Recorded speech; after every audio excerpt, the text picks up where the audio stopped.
Voy. Muy bien, pues quiero darles la bienvenida a la última charla de la sesión de topología por los 60 años del CIMBESTAB. Para empezar, queremos agradecer a la Corporación Universitaria para el Desarrollo del Internet, que nos facilitó las cuentas de Zoom que se usaron durante las actividades de este aniversario. En esta ocasión, tenemos la presencia del profesor Luis Paris, del Instituto de Matemáticas de la Universidad de Borgoña, en Dijon, Francia. Luis estudió el doctorado en la Universidad de Ginebra, en Suiza, en donde trabajó bajo la dirección de Pierre Delarpe y Michael Kerber, y actualmente es un experto internacional en la teoría geométrica de grupos y la topología de bajas dimensiones.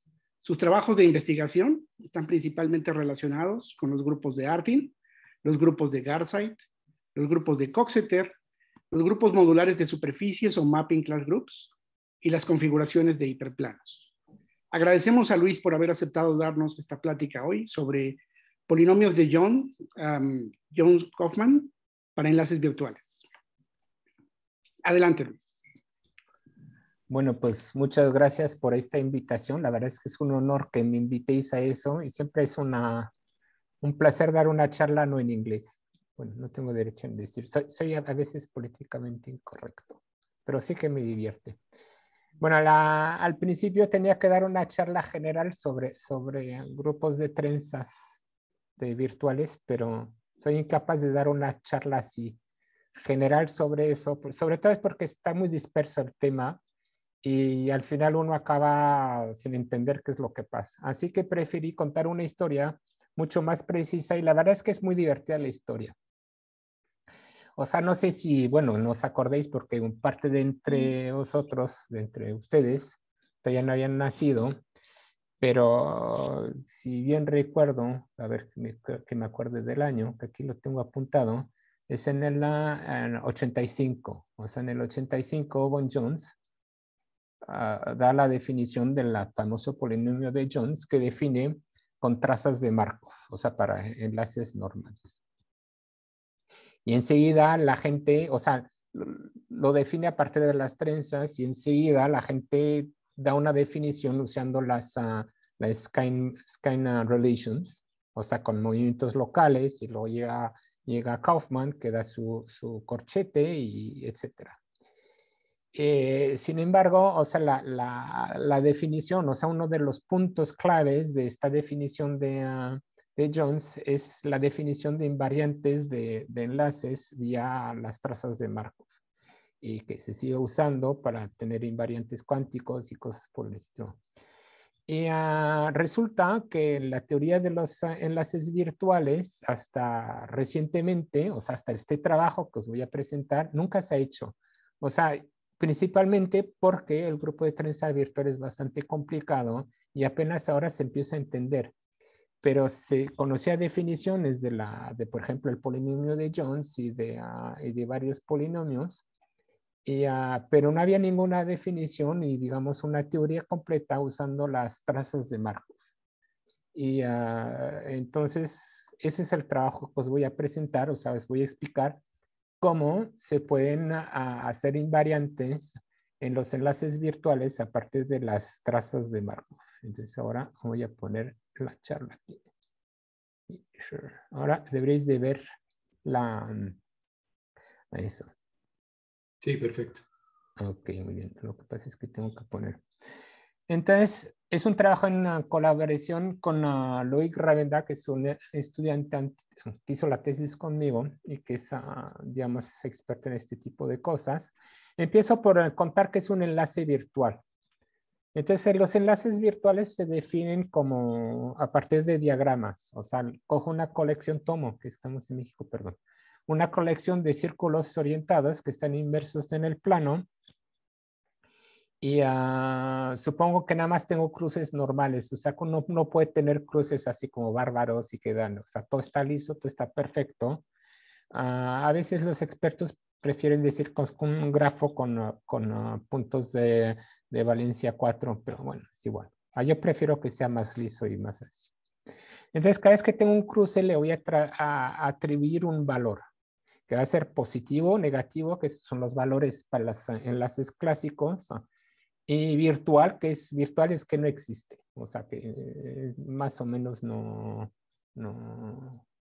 se pierde en eso. O sea, entonces se representan gráficamente, o sea, las cosas positivas, como hay aquí, eso es típico de las representaciones de los enlaces clásicos. O sea, tienes cruces positivos, cruces negativos, y los cruces virtuales son, digamos, cruces que no existen. Que uno, digamos, a través de un diagrama quiere saltar. Hay una, digamos, interpretación de estos cruces virtuales en el sentido que en vez de trabajar en una variedad que es una esfera, trabaja uno en un handle body, es pesado. Entonces uno puede pasar por el handle body a través de este en el dibujo. Bueno, hay varias interpretaciones de este tipo de cruces, pero digamos, vamos a concentrarnos en la definición de Kaufman, que es esta, que es de los años 90. Y entonces una figura se llama un diagrama de enlace virtual. Entonces lo que uno va a hacer, igual que en los enlaces clásicos, va a definir una relación de equivalencia en los diagramas de enlace virtual, en el conjunto de diagramas de enlaces virtuales. Y pues lo que uno hace es lo mismo que para los enlaces clásicos. Primero considera la isotopía, o sea que uno puede mover un enlace bajo isotopía, pero tiene a cada momento que guardar, digamos, la configuración. O sea, uno no puede saltarse los puntos dobles. Y luego hay los famosos movimientos de Ray de Master. O sea, tenemos una primera colección de movimientos de Ray de Master, que es la clásica, las que la gente conoce. Y aquí las presento. O sea, uno puede pasar así de esto a esto y de otro sentido. Tenemos este otro movimiento de Ray de Master. Ahora, un comentario. En la definición que di de diagramas, los círculos están orientados. Y aquí, en los movimientos, no tengo orientación. O sea que para esto uno puede considerar las 4 orientaciones que uno ve. O sea, puede uno ir de aquí a acá y luego de este sentido, o así, etcétera. O sea, el movimiento es válido para los 4 sentidos de orientación. O sea que uno considera los movimientos sin orientación y cual sea la orientación son válidos. Así es la cosa. Pero, o sea, ese era uno de los puntos importantes cuando llegó el polinomio de Jones, que, por cierto, el polinomio de Jones lo definió cuando él está en Ginebra, o sea, donde yo hice la tesis, y Pierre Delarpe es uno de los, o sea, era su compañero, estaban trabajando juntos en eso, y le contaba todo el tiempo esta historia. Y cuando hice este trabajo, estaba yo en Ginebra y estaba Pierre Delarpe diciendo, ¿qué estás haciendo? Se me había olvidado eso. Es muy divertido porque es como volver atrás. Bueno, la cuestión, estos son los movimientos de Ray de Master clásicos, o sea, hay uno que en general la gente no lo dibuja así, pero como para las trenzas es más natural dibujarlo así. Una cuestión de... O sea, y estos son los clásicos. Luego hay los movimientos de Ray de Master virtuales. Entonces, hay que aceptar que existen, ¿no? O sea, si nunca los habéis visto, tampoco importa tanto, porque lo importante es recordar a qué vamos. Entonces tenemos este movimiento, luego tenemos este, que igual que aquí, o sea, que aquí pues hay 4 orientaciones posibles, uno va de aquí a aquí, uno va de aquí para aquí, en el otro sentido, y el momento es válido cual sea la orientación que uno tiene en estos trozos que hay aquí. Y igual aquí esto, o sea, el dibujo es sin considerar las orientaciones, pero da igual. O sea, para todas las orientaciones posibles, uno tiene este movimiento. Uno puede ver que aplica los movimientos en los enlaces no orientados y luego lo orienta como sea y siguen siendo válidos los movimientos. Estos son los movimientos de Ray de Master virtuales y esto se le va a añadir un movimiento que se llama el movimiento de Ray de Master mixto, que es este, que parece poco natural, o sea, a priori es un poco raro este movimiento, pero lo que uno tiene que entender es que le apetece ir de aquí a aquí, cual sea el camino, cruzando lo que sea. Estos son cruces, valen así como son virtuales. Entonces igual, o sea, yo quiero ir de aquí a aquí o de aquí a aquí cruzando y nada más tengo un solo cruce. Entonces, que pase por aquí o que pase por aquí, como son cruces virtuales, da igual. ¿Eh? Entonces, estos son los movimientos de raíz de máster mixtos, que fueron introducidos por Kaufman, no me acuerdo en qué año, en el 99. O sea, el artículo apareció en un volumen especial de European Journal of Combinatorics, pero ya había dado unas charlas en el 97, 98 sobre estas cosas. O sea, que estaba más in the air, o sea, la gente ya había empezado a trabajar en estas cuestiones, pero el artículo lo escribió antes, pero que, o sea, que ya circulaba el preprint, pero lo publicaron en el 99.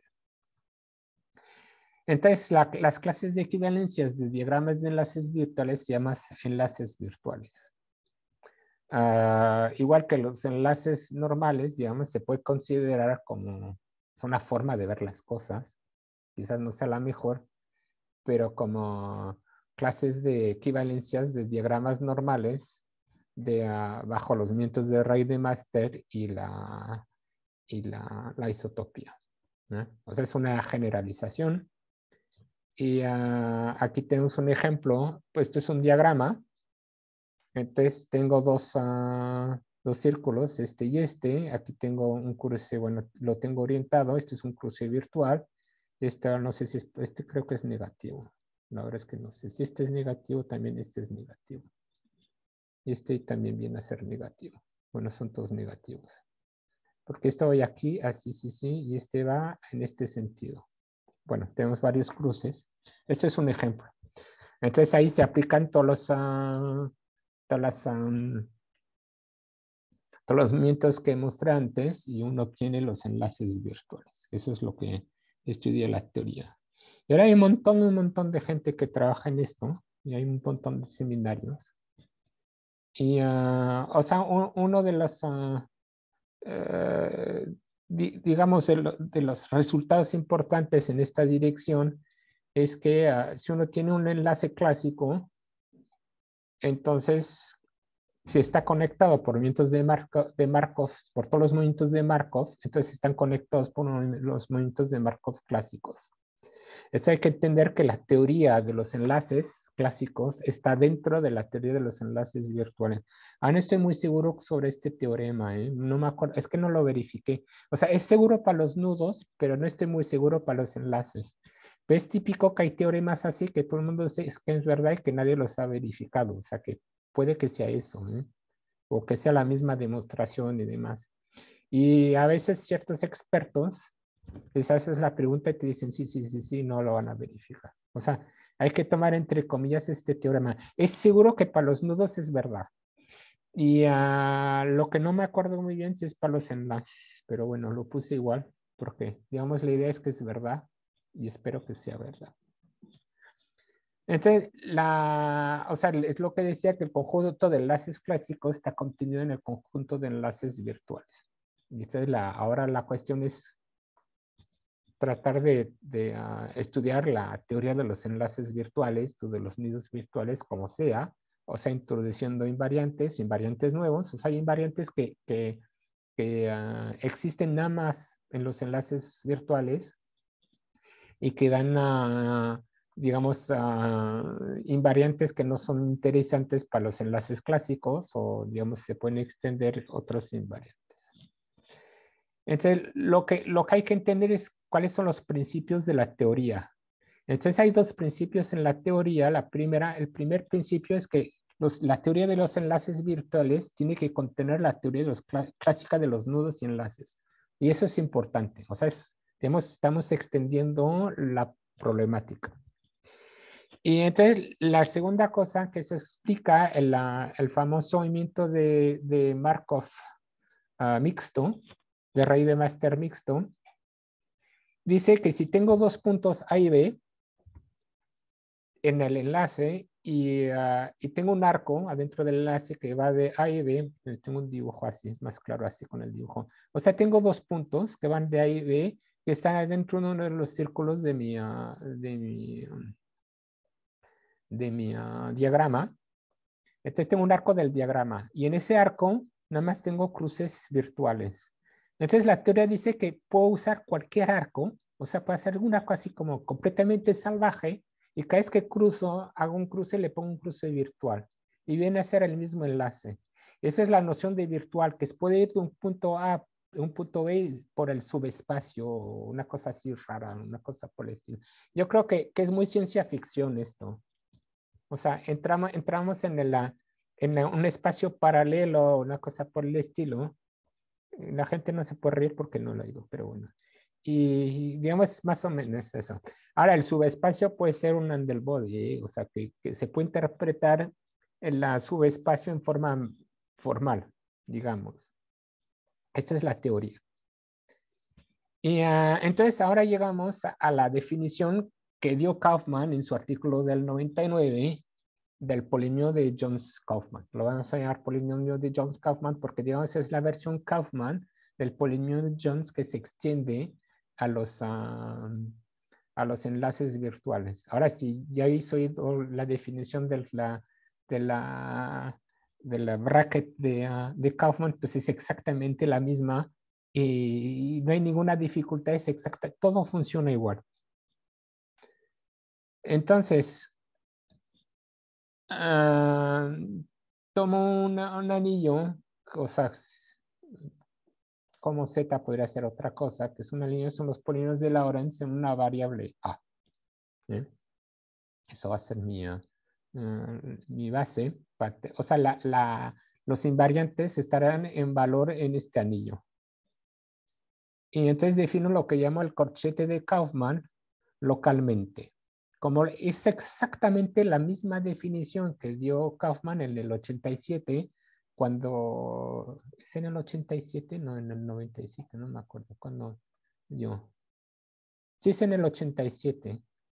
O sea, es justo después, o sea, el artículo de Jones apareció en el 85 y en el 87 Kaufman dio esta definición.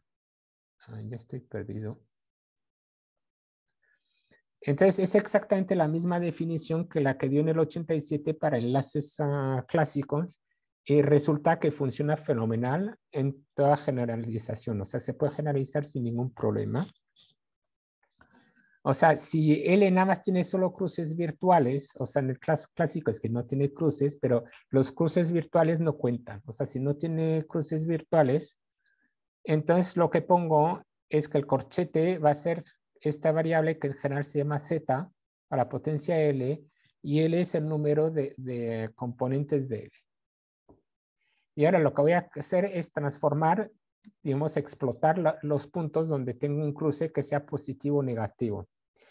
Y lo hago sin considerar la orientación. O sea que me olvido de la orientación. Entonces supongo que tengo al menos un cruce que no sea virtual. Entonces lo que hago es que pongo el corchete de L, va a ser AL1 más AL2, donde este va a ser cruce virtual. O sea, ¿ves? No hay ninguna orientación aquí. Pero se le puede, si uno tiene una orientación positiva o negativa, es cuestión de moverlo hasta obtener un dibujo así. Y el L1 entonces está bien definido y el L2 también está bien definido. ¿Eh? O sea, y lo que uno hace es AL1 más A-1 L2. Entonces uno obtiene lo que llaman el corchete de Kaufman, que está definido para los diagramas y también está definido para los diagramas, salvo los movimientos de raíz de Master, salvo el primero. El movimiento 1, que es el que da la vueltecita así, pues no está bien definido para eso. Entonces, para obtener igual para los enlaces virtuales, está definido, salvo todos los movimientos de raíz de Master, menos el movimiento 1 del movimiento clásico. O sea, es exactamente igual, no hay ninguna diferencia. Entonces, para obtener un movimiento, una invariante de enlaces, uno lo que hace es considerar la torcedura, lo que llaman el twist en inglés. El red, no es el twist, el red de L. Lo de la término torcedura lo encontré en Wikipedia en español, sobre el polinomio de Jones. O sea que copié la terminología, como no conocía la traducción, copié la terminología en la página. O sea, el que esta terminología proviene de la página sobre el polinomio de Jones en español. No está mal, ¿no? Ya, así me ayudó.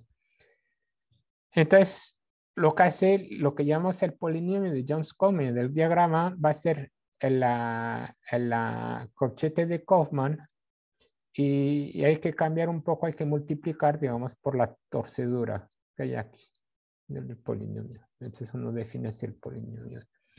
O sea, el polinomio de Jones hay que reemplazar, no me acuerdo, creo que, o sea, hay que cambiar la variable.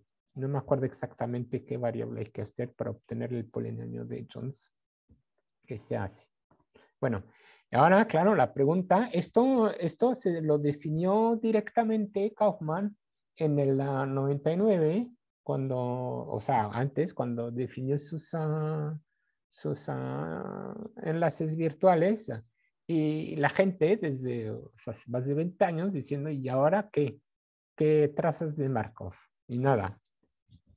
Y claro, el problema es que las propias, o sea, el grupo de trenza virtual existe, pero que es un grupo complicado y que no se entendía y que empieza apenas a entenderse, entonces apenas se puede empezar a hacer cosas usando, digamos, la visión de Jones del polinomio, o sea, a través de las trazas de Markov. Entonces, a eso voy. Bueno, este es el teorema de Kaufman, que la demostración no está en el artículo de Kaufman, porque dice es la misma demostración que el artículo del 87 y efectivamente es exactamente la misma demostración.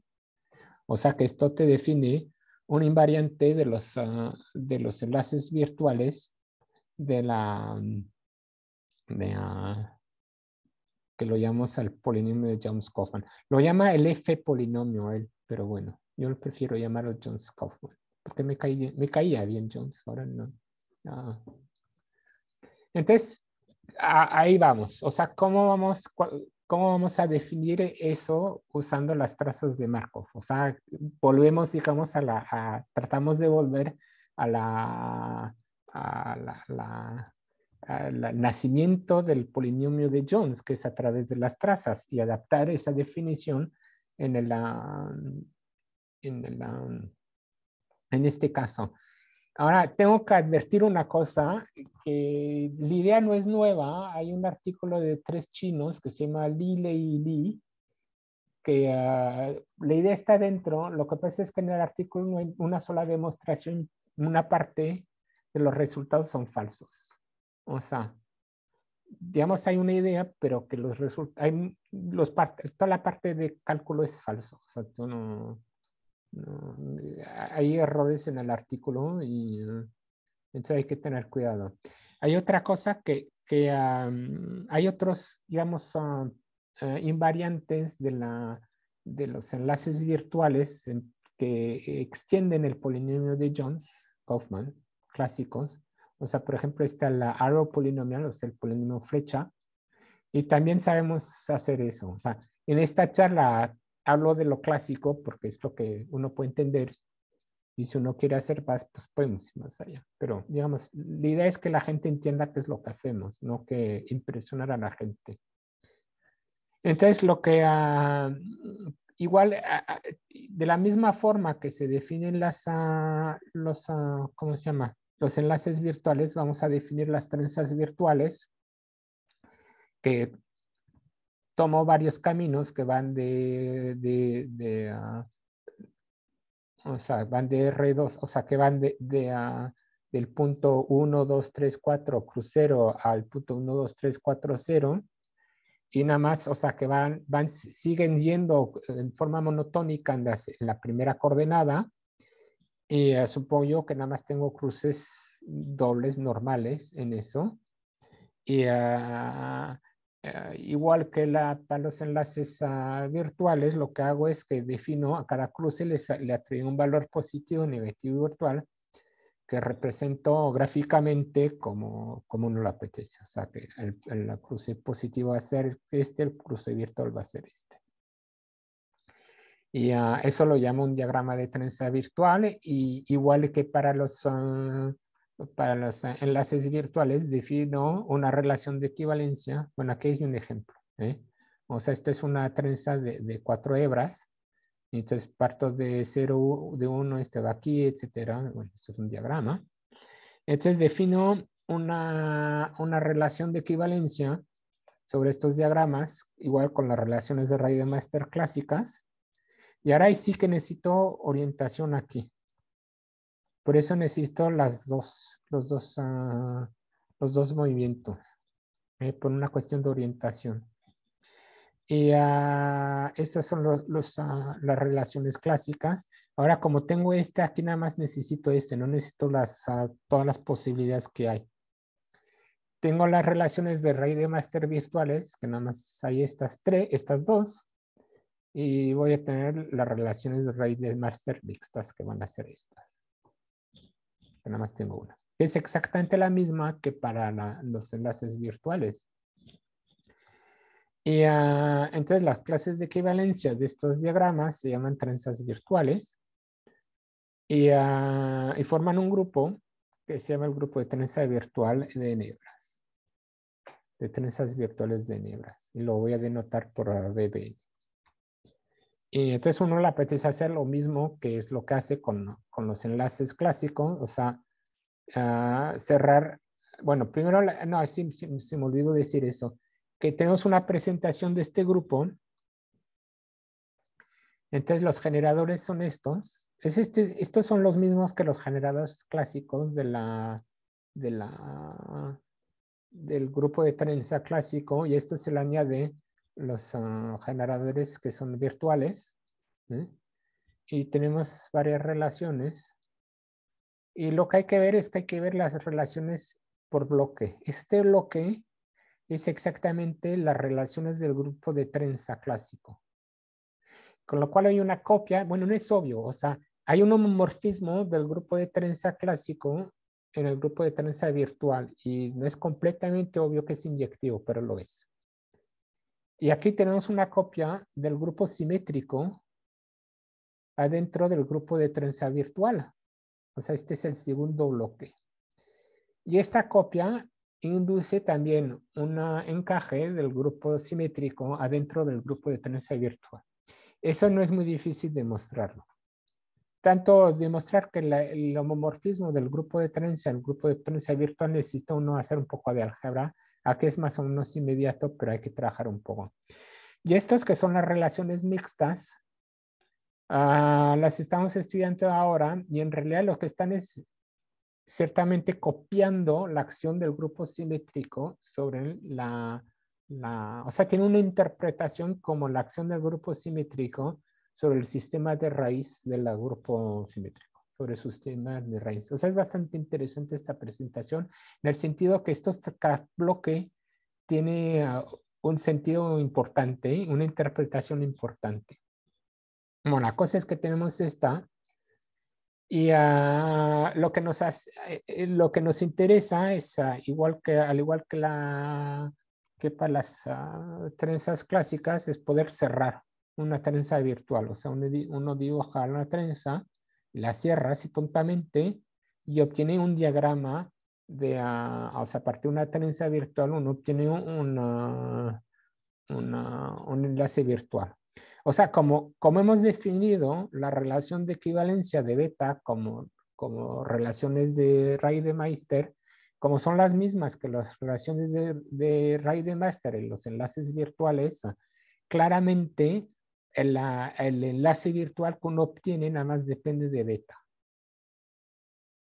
O sea, depende de la trenza y no del diagrama. Ahora la pregunta es si tengo dos trenzas cuando producen el mismo enlace virtual. Y esto es los que nos dice Markov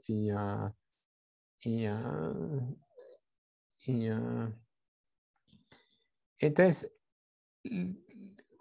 tenemos que en este caso tomar el conjunto de todas las trenzas virtuales. O sea, es una reunión disjunta, o sea, de una hebra, 2 hebras, 3 hebras. Y esto lo voy a definir lo que llamamos movimientos de Markov virtuales. El primero es bastante obvio, que es la conjugación. Y ve que si uno tiene el movimiento este de Markov, conjuga, Toda la gente que hace teoría de nudos lo ve inmediatamente que cuando uno conjuga la trenza, o sea, el conjugado va a ir por todas las hebras, va a volver para atrás y uno obtiene la misma. Ahora, en esta definición fui bastante preciso que beta 1 beta 2 tienen que estar en el mismo grupo, a pesar del hecho que BBN encajen dentro de BBN más 1. Realmente aquí tengo que considerar cada trenza con el número preciso de hebras en la cual está actuando. Entonces, el movimiento de Markov tiene en cuenta el hecho de que tengo el mismo número de hebras aquí. El segundo movimiento de Markov, que no es demasiado complicado, es, digamos, también bastante natural. Uno le añade, o sea, uno coge primero toma una trenza virtual de n hebras, una en n más 1 hebras, y lo que va a torcer es B1 por sigma n menos 1 tau n, o viceversa. Y entonces voy a decir que beta 1 y beta 2 están relacionados por movimiento de Markov. Y eso, claro, son las trenzas virtuales. Ahora uno puede pensar que ahí se acabó, que esto es todo. Y eso sería lo ideal. Y no. Y uno tiene que añadir movimientos de Markov que sorprenden a la gente que nunca ha trabajado en estas cosas.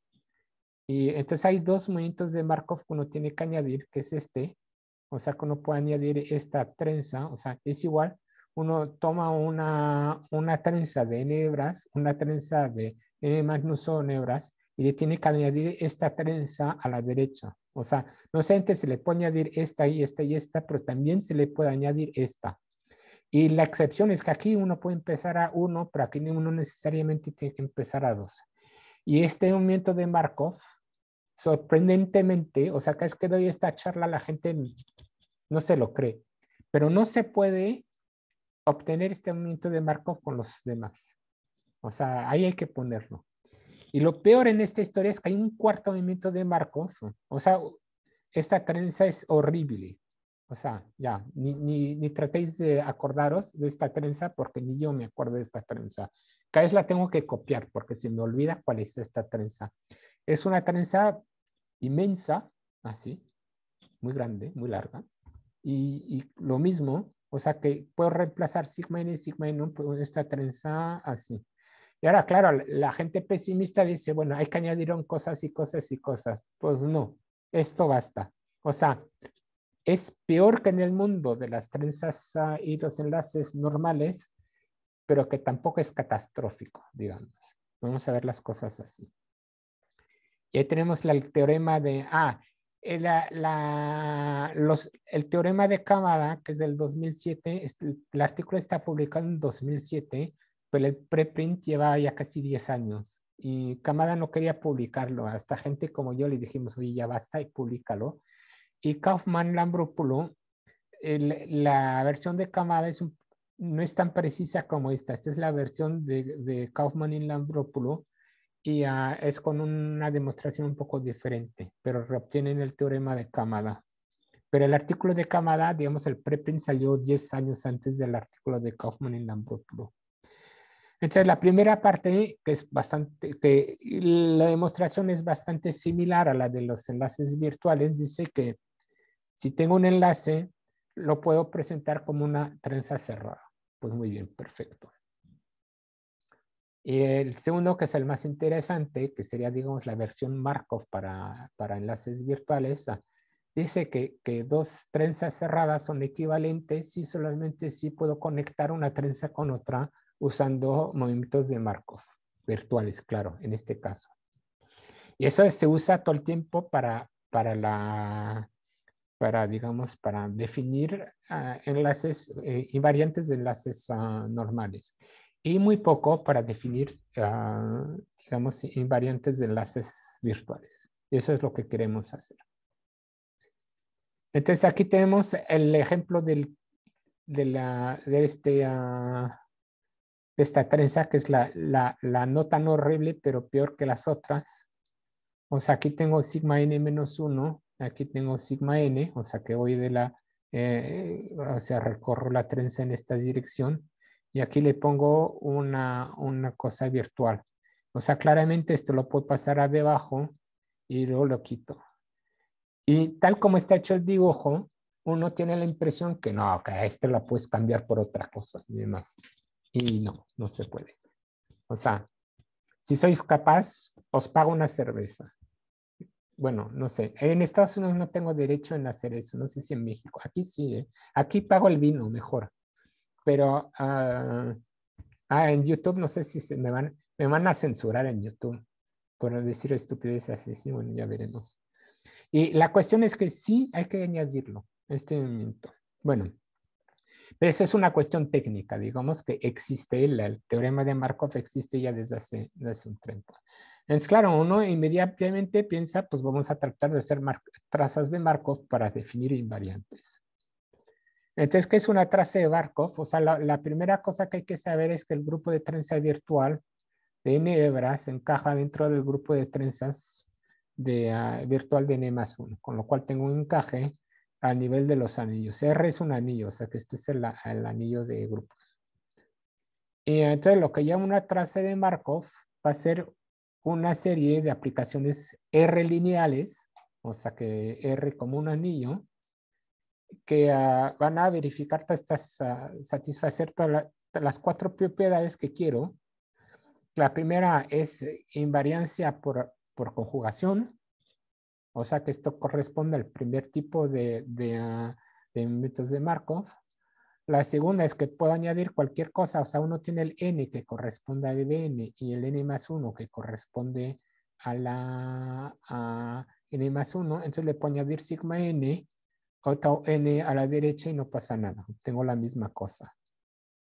Esto corresponde al segundo movimiento de Markov. Y ahora, claro, tenemos que tomar en cuenta que hay 2 otros movimientos de Markov y entonces cogemos la misma regla. Y entonces le añadimos esto. O sea, suponemos que es lo mismo, igual para el tercero. Ahora, he de confesar que esto no es la definición clásica de traza de Markov. O sea, cuando uno toma esto, en general uno no obtiene esto, sino obtiene una cosa que es equivalente, salvo renormalización. Lo que pasa es que históricamente la traza de Markov, el Jones lo obtuvo haciendo trazas sobre una álgebra de no me acuerdo qué. Y con lo cual tuvo que renormalizar para obtener su invariante y desde entonces todo el mundo usa la renormalización. Pero la verdad es que no tiene el más mínimo interés. Y eso fue uno de los primeros errores de la gente trabajando en esto, es que hay que quitar la renormalización, porque si uno mantiene la renormalización es prácticamente imposible tener la condición C y D. ¿Cómo defino una condición C y D? Es casi imposible. Pero la idea sencilla de en vez de renormalizar, que no sirve para nada, dar las condiciones que corresponden exactamente a las condiciones de los movimientos de Markov, pues uno ya da estas condiciones tal cual y define eso como una traza de Markov. Y eso es equivalente también para los enlaces clásicos a la definición de traza de Markov. O sea, esta idea tan sencilla está revolucionando sencillamente la noción de traza de Markov en este marco de las enlaces virtuales. Porque la gente está tan acostumbrada desde hace 40 años en renormalizar después las trazas que no piensan que pueden tomar directamente copiando lo que son los movimientos de Markov. Y funciona perfectamente. O sea que no hay ninguna, eso es una observación. Si uno toma el conjunto de los enlaces virtuales y toma una traza de Markov, pues define tontamente un invariante poniendo que el invariante de la traza del invariante de la trenza cerrada es la traza de Markov en la trenza. Es simplemente porque lo que estoy haciendo en la definición de trazas de Markov, es decir, las trazas son invariantes por los movimientos de Markov. O sea, esto que es un teorema en muchos lugares, pues una observación en este caso. Y lo que está clarísimo también es que se puede ir en el otro sentido. Y eso es muy fácil. O sea, tú no tomas un invariante y define la traza así y funciona tontamente. O sea, que es que funciona. Y, o sea que el estudio de las trazas de Markov, en cierto sentido, van a ser equivalentes al estudio de los invariantes de los enlaces virtuales, y uno puede hacer exactamente la misma cosa para los enlaces clásicos, y ese era el gran aporte en realidad de Jones. Entonces, en la práctica es bastante complicado. Es igual de complicado efectivamente definir una traza de Markov que definir un invariante, con lo cual uno necesita, digamos, ideas para definir una traza de Markov, y es donde aparecen las famosas torres de álgebra. Entonces, una torre de álgebra es simplemente un conjunto de álgebras que está uno incluido en la otra, ya, tontamente. O sea, n es una subálgebra de n. Y lo que uno quiere son dos cosas. En un primer tiempo, un homomorfismo de álgebra que va del álgebra de grupo en la álgebra AN. Y en un segundo tiempo, lo que quiere es una serie de aplicaciones lineales que van de AN en R, que lo vamos a llamar igual trazas de Markov, que verifican las mismas condiciones que las que había dado en el origen. Salvo que aquí tengo que reemplazar sigma n por la imagen de sigma i por el homomorfismo de álgebras. Y igual tengo que reemplazar la tau i por la imagen que se llama siempre bi de eso. Entonces, la idea es cortar en dos pedazos la traza de Markov. Si uno es capaz de entender estas álgebras y es capaz de definir homomorfismos sobre álgebra, pues uno ha ganado. Y eso es así como se definen casi todos los invariantes a partir de las trazas de Markov. Y es lo que estoy diciendo. O sea que para definir la traza de Markov original, o sea, el invariante, lo que hago es que lo corto en dos trozos. En un primer trozo tengo un homomorfismo de álgebras que va de esta álgebra de grupos en la álgebra AN, y en un solo tiempo defino la traza de Markov solo en la álgebra. Y así puedo definir una traza de Markov, con lo cual voy a definir un invariante de los enlaces virtuales. Y ahí llegamos a lo que vamos a llamar las álgebras de temporalidad virtuales. O sea, uno sabe ya que la versión Kaufman de las trazas de Markov para Jones son las álgebras de temporalidad. Y se puede hacer lo mismo. Lo llaman maraña, pero no sé si se puede llamar maraña esto. Entonces, es más fácil ver el dibujo. O sea, uno tiene puntos 1, 2, 3, 1, 2, 3. Necesito maraña de 3 hebras. Y necesito, o sea, como tengo 3 puntos, necesito 3 arcos. Y los arcos van a conectar, cada arco va a conectar estos 6 puntos. Ahora da igual cómo los conecta. O sea, este arco lo puedo reemplazar por un arco que da un montón de vueltas y que pueda decir, o sea, que en la práctica uno tiene que conectar 3 con 2 por cualquier arco, con lo cual puede considerar particiones. O sea, algebraicamente puede considerar, digamos, particiones por 2 elementos, simplemente, pero, digamos, para hacer cálculos, esta representación gráfica es bastante útil. Y uno en realidad usa esta representación gráfica. Las marañas no virtuales, o sea, clásicas, uno no se permite cruces, o sea, es lo mismo sin cruces. Y eso es la cuestión, o sea, que se parece mucho, digamos, es más general que la álgebra de Temperley, pero y al fin y al cabo es más sencillo que las álgebras de Temperley clásicas.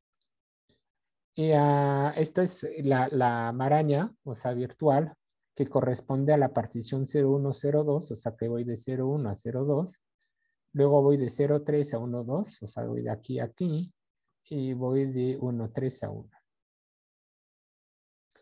Y entonces, sigo con la misma álgebra, que va a ser sea el mismo anillo. Y entonces voy a denotar por EN, va a ser el conjunto de transmarañas planas de n hebras.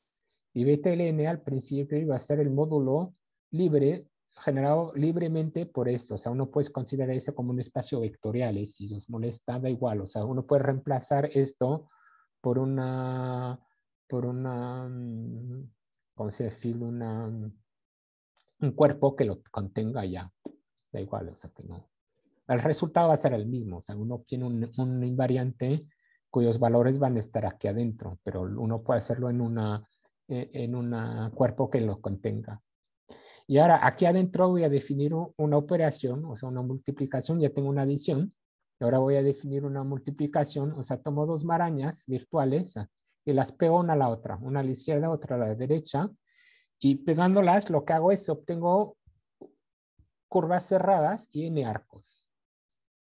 Entonces, los n arcos van a definir una nueva maraña, o sea, es una nueva partición que la voy a llamar E estrella Y prima.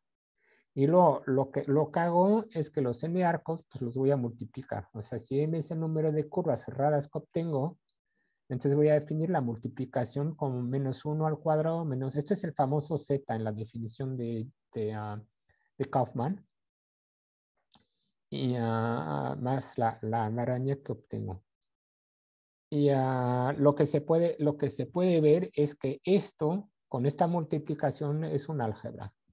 Y es la álgebra de Temperley virtual. ¿Eh? O sea, aquí tenemos un ejemplo. O sea, este es E, este es E'. Entonces, cuando las pego, obtengo esto más esta curva que hay aquí. Entonces, esta va a ser la nueva maraña. Y la multiplicación de E con E' va a ser Z multiplicado por esto, sabiendo que Z es menos A al cuadrado menos A menos 2 menos 1. O sea, lo que voy a obtener es esto, o sea, menos A al cuadrado menos A menos 2, o sea, que este es el Z que multiplica E con E'. Esto es una definición, generaliza de forma bastante natural la definición de la multiplicación en las álgebras de Temperley. O sea, con uno no tiene ninguna diferencia. Y la primera cosa es que tenemos una presentación. O sea, los generadores son estos, que son estos son los generadores de la álgebra de Temperley clásicas, o sea, tal como las define Kaufman. Y a esto se les añade generadores virtuales de la álgebra de Temperley. Y luego tenemos un montón de relaciones, que os da igual. Lo único que tengo que decir, o sea, podéis olvidaros de estas relaciones, es justo for the fun, que lo pongo así. Lo importante es saber que tengo esta relación y esta relación es obvia. En la definición, o sea, en la presentación de la álgebra de Temperley clásica, tengo una relación que es EI, EJ, EI es igual a I, bajo esta condición. Y aquí hay que cambiarla por esta. Y no se puede reemplazar. O sea, no puedo cambiar esta por la otra. Esta es más fuerte que la relación. Entonces, todas las definiciones de álgebras de Temperley que hay en la virtuales, que hay en la literatura, que hay 2 o 3, todas tienen la relación EI, EJ, o la EI. Y no, esas no funcionan. O sea, hay que poner esta relación que es más fuerte. Ya. O sea, son cosas de la vida. Entonces, lo que vamos a hacer ahora es definir trazas de marcos a partir de estas álgebras de Temperley. Y entonces lo que vamos a mandar, esto es exactamente la misma definición que la que hay o sea, esto es facilísimo de hacer y la demostración es igualita a la que hay en el artículo de Kaufman, que uno tiene un homomorfismo. Lo que pasa es que es interpretar lo que hay en Kaufman, porque la gente no se ha dado cuenta. Aquí no es BTLN, sino que tiene así, es Virtual Temporal Linear Algebra.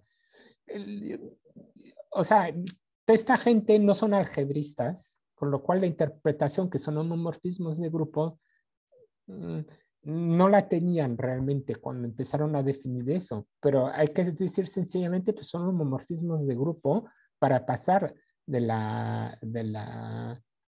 grupo de trenza virtual a la álgebra de Temperley virtual, que son homomorfismos de grupo. O sea que a esto le añadimos conceptualización a lo que se hacía antes, porque digamos, no tenían este concepto que había que mirar homomorfismos de grupo, igual que para las trazas de Markov, los movimientos de Markov y las trazas de Markov.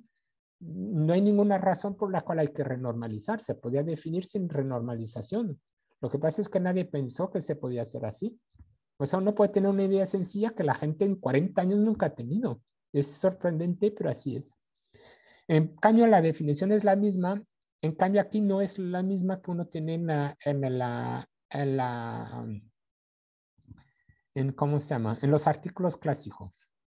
O sea, si uno quiere generalizar, si bien recuerdo, en Kaufman, uno tiene que tomar menos A menos 1, menos A y reemplazar A menos 4 por A menos 1. Lo que pasa es que una vez que haces, no, obtiene también un homomorfismo, pero luego lo que estoy metiendo es directamente el red en el homomorfismo. Entonces simplifica las cosas. Ah, claro, por eso no tienen homomorfismos, porque yo lo meto directamente al red aquí. O sea, al nivel de las trenzas, el red es solo un homomorfismo. Y con lo cual, uno lo puede meter directamente aquí y obtener un nuevo homomorfismo. Y funciona fenomenal. Entonces, lo que aparte de eso, tomo una maraña y lo que hago es que la cierro tontamente igual que lo que hicimos antes y miro cuántas componentes tengo y lo que defino es TN'(D) es el Z a potencia TN'(D). O sea, y esto, entonces luego lo extiendo linealmente a todos los, o sea, la cosa la más sencilla que uno puede hacer, o sea, uno tiene la maraña, la cierra y cuenta cuántas componentes, cuántos arcos tengo, o sea, arcos cerrados tengo. O sea, que hay un ejemplo. O sea, tengo esta maraña, la cierro tontamente y cuántos círculos inversos tengo. O sea, aquí tengo uno, con lo cual voy a tener menos al cuadrado, que esto es el z a la potencia 1, porque tengo un solo. Y el teorema es que esto es una traza de Markov al nivel de estas, de estos virtual la álgebra virtual de temporal libre. O sea que este es el primer teorema. Esto no es muy complicado de mostrarlo, o sea que es un ejercicio, pero es muy divertido. O sea, es divertido hacer eso. Entonces, el corolario es que aquí obtenemos un invariante de traza de Markov. Y la cuestión, cosa que no lo hace, o sea, cuando define sus trazas así con la álgebra de Temperley, Kaufman, obtiene el bracket, no obtiene el polinomio de Jones. Entonces luego tiene que volver a poner el red adentro, o sea, la torcedura. Y por eso, pero si lo mira de cerca, lo puede poner directamente la torcedura en el homomorfismo que va del álgebra de las trenzas virtuales, o sea, las trenzas clásicas, al álgebra de Temperley. Y con lo cual, la torcedura ya está antes que la traza de Markov. Entonces, a partir de eso, obtenemos una traza de Markov y lo que se puede mostrar es que es exactamente el polinomio de Jones-Kaufman para las trenzas virtuales. Ahora, en este artículo, hacemos lo mismo para lo que llamamos, que es más complicado, ¿cómo se llama? La arrow polinomial, o sea, el polinomio flecha. No sé cómo, si lo vamos a llamar polinomio flecha. El challenge, yo creo, es definir el polinomio de Onflippete, que no existe para enlaces virtuales. O sea, el challenge probablemente puede ser porque, digamos, con las técnicas que se están desarrollando hoy en día para entender el grupo de trenza virtual, se tiene una idea muy buena de es lo que, o sea, hay que reemplazar la álgebra de Temperley por lo que llaman la álgebra de Eke. Y la álgebra de Eke virtual existe y ya sabemos encontrar una presentación, sabemos exactamente lo que es. Y lo que hay que es manipular un montón de grupos de Coxeter y cosas por el estilo, pero se puede entender. O sea, que va a ser una álgebra de dimensión infinita. También es eso, o sea, es de dimensión infinita, pero podemos manipular una base porque tenemos una solución a la palabra en la base. O sea, hay que usar un montón de álgebra y de combinatoria, pero puede funcionar.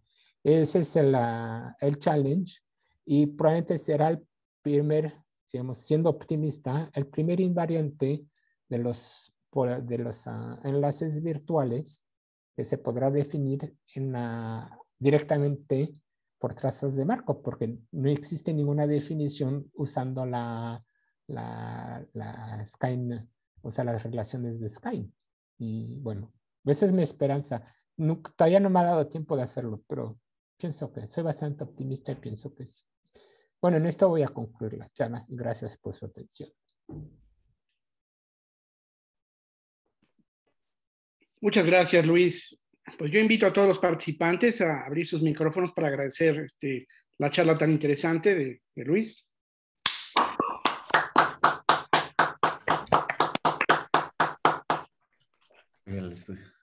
Y creo que tenemos tiempo para algunas preguntas.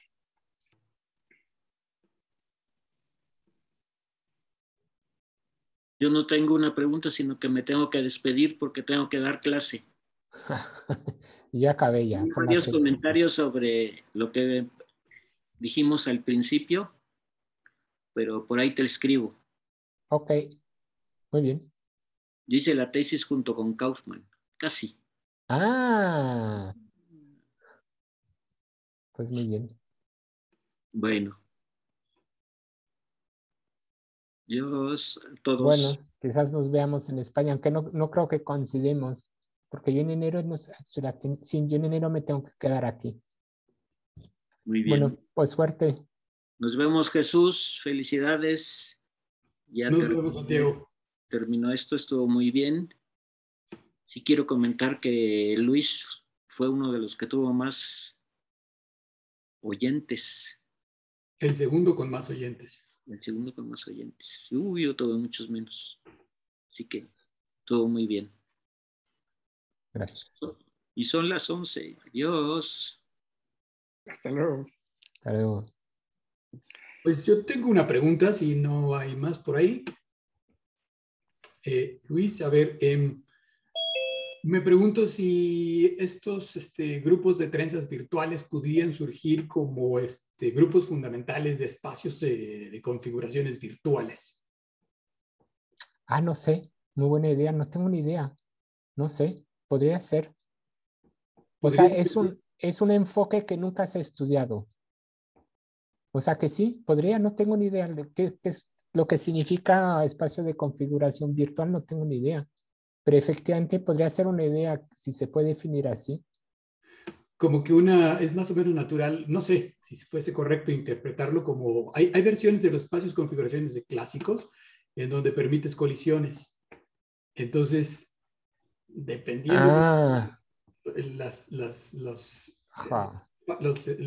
trenzas Sí, no, virtuales. hicimos cálculos sobre si permites colisiones, porque es más o menos como los arreglos de hiperplanos. O sea, tú quitas la diagonal grande y sacas ciertos hiperplanos. Y eso es permitirse eso y luego ya lo cocientas como sea. Y habíamos hecho cálculos y no se parece nada a los grupos de trenzas virtuales. No. Hay un artículo clásico de Dusa McDuff y Graham Siegel sobre configuraciones de partículas cargadas, partículas positivas y negativas. Y entonces lo que pasaba ahí es que dos partículas se aniquilaban, dos partículas de cargas distintas se aniquilaban. No sé si en ese contexto. No sé, la idea es buena, o sea, me gusta la idea y nunca la he pensado, o sea, que tampoco os puedo contestar sí o no, ¿eh? O sea, lo que sí que hemos hecho son cálculos con Bellingeri de grupos fundamentales en la cual se quitan hiperplanos y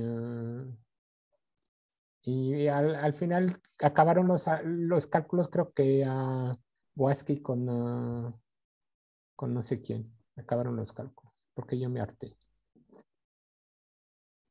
En ese mismo sentido, por ejemplo, ¿qué tanto tendría sentido, qué tanto tendría sentido en orbidades, ¿no? Pensar en orbidades, espacios de configuraciones en orbidades, sobre orbidades, para tener los elementos de torsión ahí. Orbifolds. No, no, los espacios de... O sea, con singularidades de un determinado orden, ¿no? Un poco al estilo de a la Alcock. Pero el Coco tiene cosas muy diferentes. Ujú, ujú. O sea, no sé, no tengo ni idea. O sea, no, podría ser. Yo tenía otra pregunta, igual también en el mismo, bueno, más en el tenor de la charla, qué tan fácil son calcular estas cosas? Ya que tienes la representación y tienes todo esta maquinaria, qué tan fácil es calcular los polinomios de Jones para las virtuales en ese sentido? ¿O sigue siendo muy pesado? Es igual de difícil que para un polinomio clásico. O sea que lo más rápido es usar, claro, lo de Jones. O sea, era un Ok. challenge. O Ujú. sea, era un poco chocante que se sepa definir con la, la relación de Skyne y no con las trazas de Markov, que a mí es lo que me chocaba. Pero que, o si no, para calcular es mucho más rápido usando los métodos de Kaufman.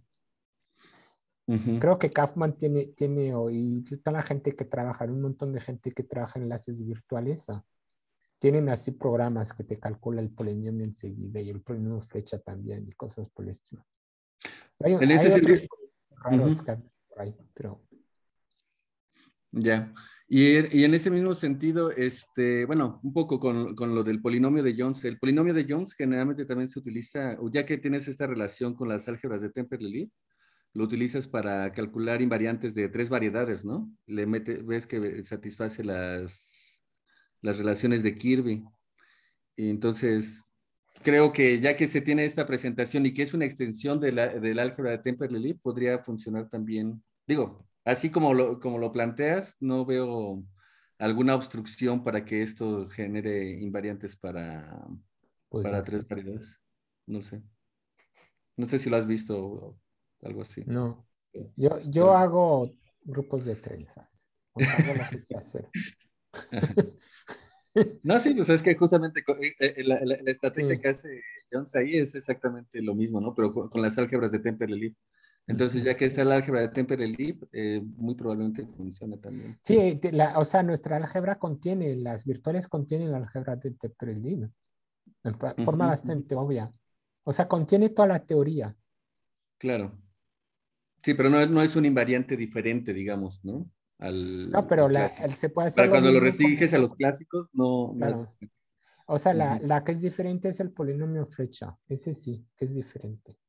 Ahí sí que Ah, entras porque detecta mucho más la parte virtual. ya. Ok. Entonces tenemos un polinomio, tenemos digamos, álgebra de Temperley flecha. Ujú, Arrow ujú. Temporary Algebra en inglés. Suena mejor en inglés, ¿no? Pero, o sea, suena más serio. Es que a veces las matemáticas en francés o en español son muy poco serias, pero bueno. Bueno, se vuelven más divertidas. Está bien. Bueno, esa es otra Gra- cosa. Gracias. Bueno, no sé si alguien más tenga preguntas. Creo que Christoph, Christopher. Hola, Luis. hola. Una pregunta, ¿y saben la dimensión de esta álgebra de Temple virtual? Sí, ¿Tiene sí, sí, alguna? sí. ¿Sí? ¿Y Sí, su ahora se me número? olvidó, pero es muy fácil de calcular. O sea, tú calculas el número de pares que tienes y ya. ¿Y aparecen igual los números de catalán con otra cosa? ¿O en la álgebra de Temple Leaf clásica, la dimensión son los números de catalán, ¿no?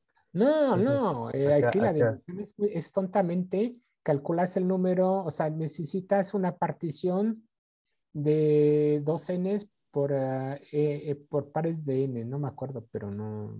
Ok, ok. Sí, no, La al final fórmula es también. bastante sencilla de calcular, ¿eh? O sea, son binomios de Newton y cosas por el estilo. O Ya, es ya, el ya. tipo de combinatoria que sé hacer. No, no, y de hecho también los números de catalán salen de particiones, ¿no? Pero digamos, La verdad es que unas no sé. partizaciones muy particulares, pero sí, es interesante. Y Lo sobre que, ese, sí, sí, sí, escucho. sí, quiero no contestar a tu pregunta. ¿Por qué no me interesan las dimensiones? Porque tengo esta impresión que toda esta gente que trabaja sobre variantes de enlaces quieren absolutamente tener una álgebra de dimensión finita. Y lo que no se dan cuenta es que si tienes una álgebra de dimensión infinita y si tienes una, digamos, solución, ¿no? Tienes una base que puedes manejar con un algoritmo, sale igual, un poco Sí, más complicado, pero puedes definir las cosas y puedes definir algorítmicamente, o sea, hacer cálculo algorítmico con eso. sí, sí, sí. Sí, recuerdo, tienes un artículo en trenzas singulares o nudos singulares, ¿no? Donde ahí no necesariamente son Claro, de base de dimensión finita, pero uno puede calcularlas y hacer las trazas. claro, eso es Es, lo importante, es que no hay necesidad de tener una base finita. Entonces, claro, a mí siempre me ha sorprendido esta idea que tiene absolutamente que tienen que ser álgebras de dimensión finita, pero no. Si tú eres capaz de manejar la base, pueden ser de dimensión infinita. sí, sí, sí.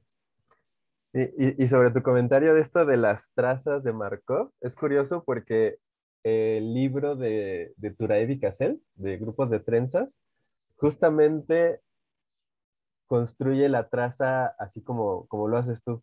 No se mete en normalizaciones y dice, yo quiero una traza que respete los movimientos y si existe, pues esta es la que me va a funcionar, ¿no? Y este va a ser mi Claro. invariante.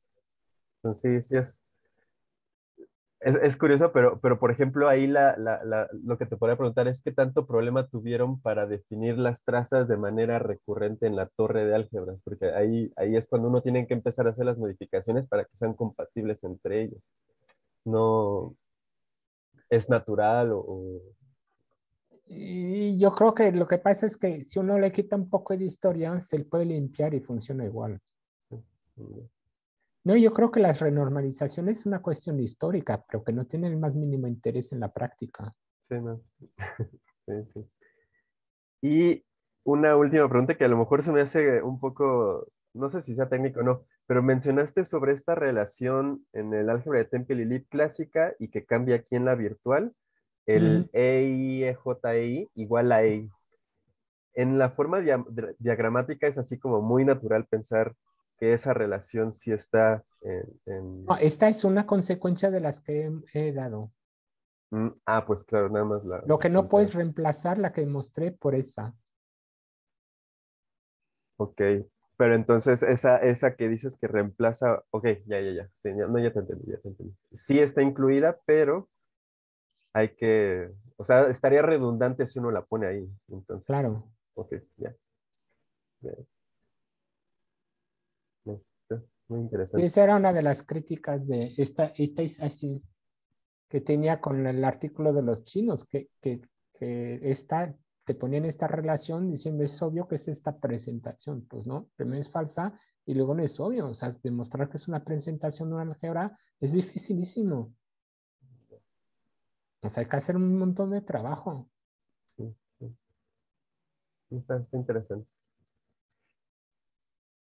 Y, bueno, y última pregunta tal vez. Solo de las álgebras de Hecke que existen, o sea, para virtuales, se relacionan con la que ahorita ustedes tienen. No, es una idea que tengo desde hace mucho tiempo, que el grupo de trenza virtual, tal como lo ves, es un producto semidirecto del grupo simétrico con un grupo de Artin. Y si tienes un grupo de Artin o un grupo de Coxeter, tienes una álgebra de Eke asociada. O sea, la noción de álgebra de Eke se puede definir en todo el tiempo. Y tiene una base que está en biyección con el grupo de Coxeter asociado. Ahora, el grupo de Coxeter que vas a tener es infinito, pero como sabes que es una base y que tienes una solución al problema de la palabra en el grupo de Coxeter, puedes manejar la base. Esa la tengo desde hace muchísimo tiempo. Lo que pasa es que nunca me ha dado tiempo tratar de definir trazas de Markov sobre esta álgebra, pero la álgebra ya la tengo desde hace un montón. Sí, ok, gracias. Muy bien, pues pues agradecemos a Luis por la plática tan interesante y yo creo que podemos parar aquí la grabación.